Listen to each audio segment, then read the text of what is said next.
మరలా బబులోనుకు అనేక మంది యాజకులు, అనేక మంది నైపుణ్యం కలిగినటువంటి పనివారు బబులోను చెరలోనికి కొనిపోబడ్డారు. The prophet Ezekiel was one of those captives.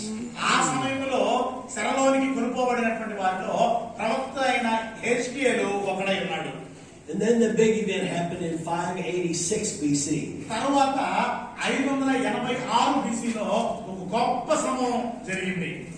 King Nebuchadnezzar of Babylon led a siege against the city of Jerusalem. బబులోను రాజు అయినటువంటి నెబుకద్నెజరు యెరూషలేము నగరం మీదకు దండెత్తి వచ్చాడు. He broke down the walls.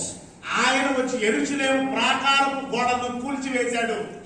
They entered into the temple and took out all the precious items that were in the temple. ఎంతకు తెగించాడంటే యెరూషలేము దేవాలయంలోనికి వచ్చి మందిరంలో ఉన్నటువంటి దేవుని పరిచయంలో ఉపయోగించే పాత్రలను కూడా తీసుకొని వెళ్ళిపోయాడు. The temple was destroyed and everything else was burned.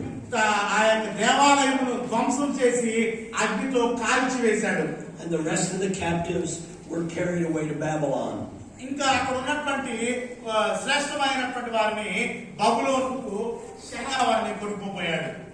Then in 539 BC we find that